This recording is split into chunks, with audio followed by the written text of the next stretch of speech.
Hello, YouTubers. Joe Kersey here on Saturday, May 10th, 2014 at about 15:40 in the afternoon Eastern Daylight Time. Today, let's just get right into it. Today, I'm going to do a little bit of a book review of a book called The Burning Shore by Ed Offley. Now you'll note that he was also the author of Scorpion Down. I had read Scorpion Down some years back, and it wasn't a bad book. This fellow's a military journalist,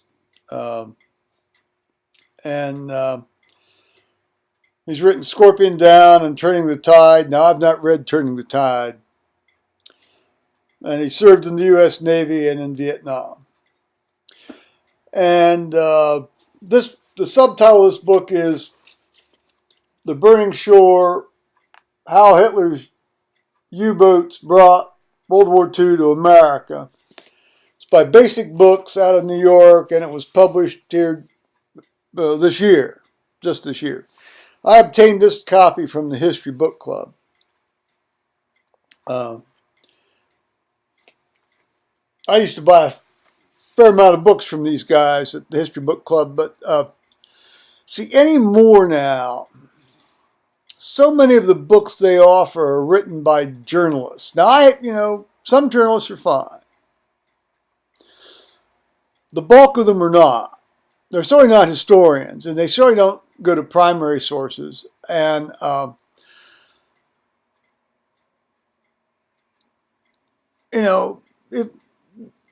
if they actually get a legitimate academic historian with the presentation, I'll seriously consider buying it. But a lot of the ones that have been by those sorts of folks haven't fallen into areas that greatly interest me, so I've not been buying very many books. Plus, they're just, you're talking $25-30 a whack here, guys. $30 here and $30 there, and that builds up.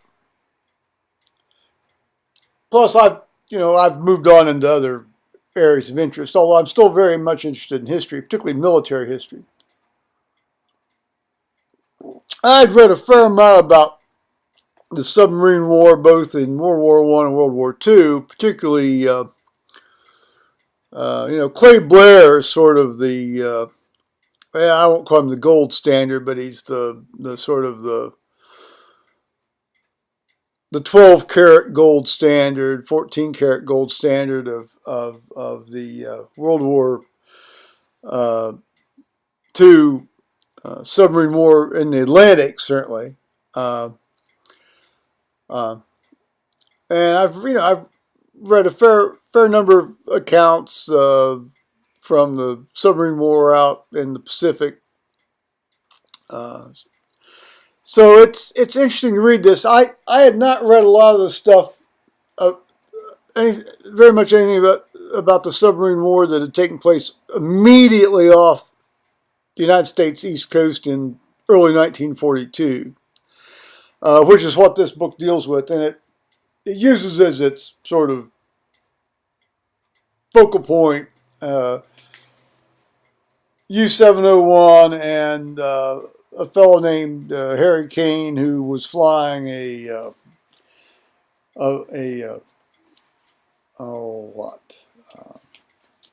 was a Hudson bomber. And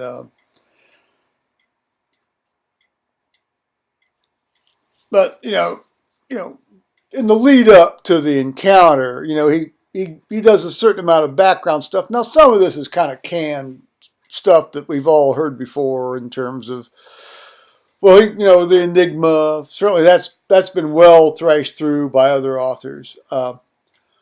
Although he did a good job of explaining it.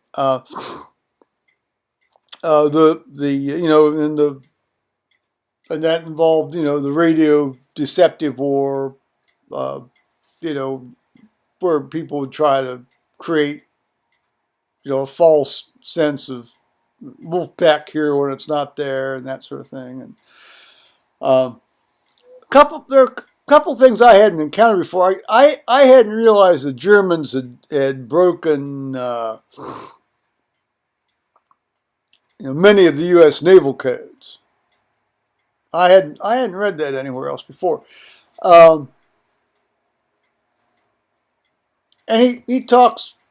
He gave a certain amount of details about some of the early hysteria on the West Coast about impending Japanese attack. This one fellow apparently, he'd been pilot of a training flight and flew in over Los Angeles, and on the return leg, I mean, the idea was they were training navigators, so they'd go out 200 miles from San Francisco and then fly down the coast and then turn in and go to March Airfield there west of Los Angeles. And this had happened after, I guess, a Japanese subsurface had surfaced the day before and shelled an oil refinery from, with one of its deck guns. Well, actually, their deck gun was like a 144 millimeter gun. That's not your sort of standard. I mean, that's almost equivalent to the 155 standard artillery piece we use. Pretty much everybody uses today. And they missed, but it caused a lot of consternation. And of course, at that time they were interning the Japanese, and they were, so huge hysteria. So anyway, this guy flies in, and he's, I guess the people up in San Francisco hadn't notified the people in Los Angeles this guy's going to be flying in from over the ocean, and apparently all the anti-aircraft batteries around Los Angeles just opened up, but they didn't open up when he flew over. They opened up after he had flown over. They blacked out. They had blacked out the city and shut down the radio stations and all this. And I hadn't heard about this at all. So there are some things in here that are new to me. Now, I always like to look at the notes in the back. And most of these notes are secondary sources. I mean, he's not gone to the archives and done a lot of original work. But what he has done is he's made use of several oral history accounts of the various participants involved when they were still alive, or people who knew the people who had been involved, so I mean, and gave their own sort of, secondary oral history in what, you can sort of consider a primary source. Well, that would be considered hearsay evidence in a courtroom, but that's, historians aren't necessarily concerned with that. They can evaluate hearsay evidence, and, this sounds like fairly reliable hearsay evidence. So it's worth a read. It reads very quickly, which I don't know if is that a good thing or a bad thing. It talks about the mine laying activities of this U-701 and other boats. It alludes to the depositing of saboteurs in Long Island and in Florida, which these guys were quickly rounded up. That's not central to the story, but he talks, he alludes to that mission. He talks a little bit about some of the U-boat pen construction techniques, which I'd heard about in other places, but he went into, well, not a lot of detail, but some. So it's worth a book, worth a look. I don't know if it's worth $25, but it keeps me off the internet. So anything that keeps me off the internet is at least sort of ipso facto good. I'm sorry, I'm covering up his first name. It's Ed Offley in The Burning Shore by Basic Books. So that's my little book review for that. Um, I yeah, it just beggars my imagination to imagine being down there and under the ocean and having people drop bombs on you, and for that matter, being on the surface and having somebody suddenly just blow you out of the water. It's just, well, that's let